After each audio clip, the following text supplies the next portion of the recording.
नमस्कार, मी मधुराज रेसिपी मराठीमध्ये तुम्हा सगळ्यांचं खूप खूप खूप मनापासून स्वागत।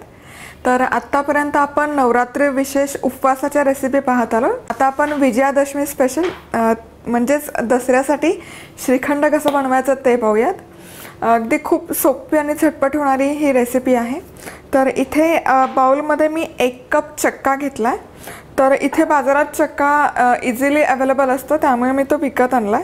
जरी हा विकतचा चक्का असला तरी त्यामध्ये थोडंसं पाणी असतं, त्यामुळे मग मी काय केलं, हा चक्का रुमालामध्ये ठेवून त्याच्यावर थोडंसं वजन ठेवलं आणि एक अर्धा ते पाऊण तास मी त्यातलं पाणी ड्रेन करून घेतलंय। आता तुमच्याकडे चक्का जर हा बाहेर विकत नसेल मिळत तर तुम्ही हा अगदी सोप्या पद्धतीने घरी करू शकता। त्यासाठी तुम्ही दही घेऊ शकता। साधारण तुम्ही 1 किलो दही घेतलं तर त्याला अर्धा किलोपेक्षा थोडासा जास्त चक्का बनतो। तर तुम्ही काय करू शकता, दही एका रुमालामध्ये तुम्ही काढून घ्या आणि रुमालाच्या खाली एक गाळणी किंवा चाळणी ठेवा। गाळणीवर रुमाल टाकून त्याच्यावर दही घाला। तो रुमाल व्यवस्थित बांधून त्याच्यावर काहीतरी वजन ठेवायचं आणि एक 3 ते 4 तास त्यातलं पाणी खाली झिरपून द्यायचं। आणि हा सगळा त्रास टाळायचा असेल तर सगळ्यात सोपं म्हणजे तुम्ही ग्रीक योगर्ट वापरू शकता। तर इथे या ठिकाणी 1 कप माझ्याकडे चक्का आहे। बाजारातला चक्का थोडासा आंबटपणाला जास्त असतो, त्यामुळे जेवढा चक्का तेवढीच मी इथे साखर वापरते। जर तुम्ही चक्का घरी बनवला असाल तर साखरेचं प्रमाण थोडंसं कमी घ्या। मी इथे 1 कपला 1 कप साखर वापरते। तुम्ही जर घरी चक्का बनवत असाल तर 1 कपला साधारण 3 कप तुम्ही साखर घेऊ शकता। तर चक्क्यामध्ये मी साधारण 1 कपभर पिठी साखर घालून घेते आणि हे व्यवस्थित आपण मिक्स करून घेऊया।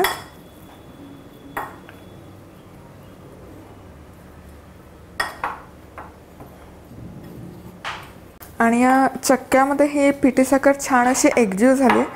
आम्हाला श्रीखंड असं खूप पातळसर नाही आवडत, छान अशी त्याला क्रीमी आणि स्मूथ कन्सिस्टन्सी आवडते। तुम्हाला हवं असेल तर तुम्ही यामध्ये थोडंसं 1 थेंबर दूध घालून पातळ करू शकता।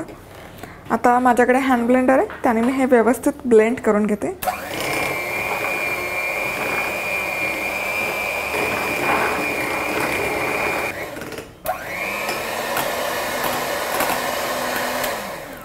आणि या ठिकाणी एक साधारण 4 ते 5 मिनिट हे श्रीखंड मी छान असं हँड ब्लेंडरने ब्लेंड करून घेतलं आणि तुम्ही कन्सिस्टन्सी पाहू शकता।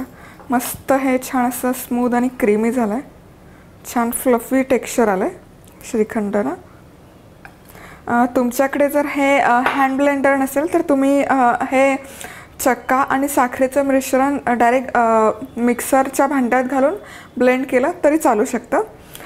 किंवा मग पुरण यंत्र असेल तर ते हे मिश्रण पुरण यंत्रात घालून त्यातून गाळून घेतलं तरी चालतं। आणि तेही नसेल तर ही जी आपल्याकडे बारीक होल्सची चाळणी येते त्यामध्ये हे मिश्रण घालून एकदा आपण ते व्यवस्थित चाळून घेऊ शकतो किंवा गाळून घेऊ शकतो। आता सर्वसाधारणपणे प्लेन श्रीखंड करण्यापेक्षा आपण आज या ठिकाणी हे केशर पिस्ता श्रीखंड करूयात।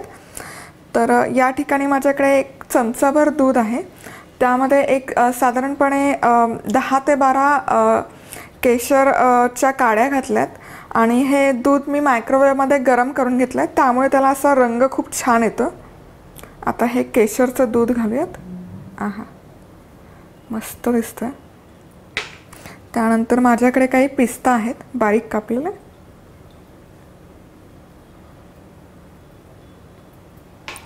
आणि काही काजू आणि बदामाचे काप,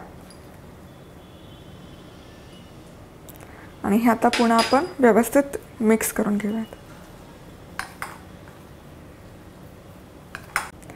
आणि या ठिकाणी हे श्रीखंड मी दुसऱ्या बाउलमध्ये काढून घेतलं आहे, जेणेकरून तुम्हाला त्याची कन्सिस्टन्सी आणि टेक्स्चरची कल्पना येईल।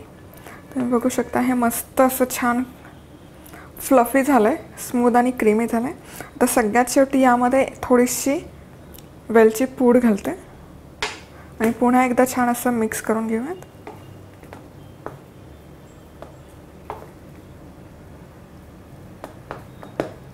आणि या ठिकाणी वेलची पूड छान मस्त मिक्स करून घेतली आणि आपलं या ठिकाणी हे केशर पिस्ता श्रीखंड तयार आहे।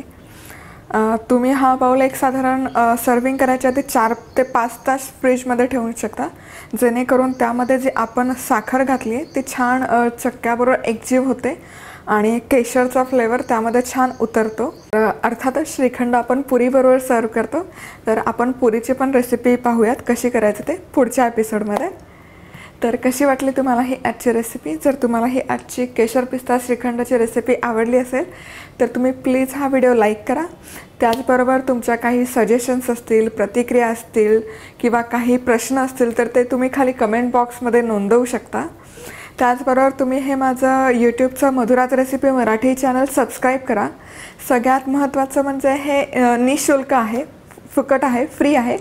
आणि जेव्हा केव्हा मी एखादी नवीन पोस्ट किंवा नवीन पदार्थ यूट्यूबवर अपलोड करेल तेव्हा सगळ्यात आधी तर तुम्हाला कळेल. तर आज वेळात वेळ काढून तुम्ही ही माझी रेसिपी पाहिल्याबद्दल तुम्हा सगळ्यांचे खूप खूप खूप मनापासून धन्यवाद. पुन्हा भेटूया अशाच एका छानशा रेसिपीबरोबर. तोपर्यंत मस्त राहा, खुश राहा, आनंदी राहा आणि सगळ्यात महत्त्वाचं खात राहा.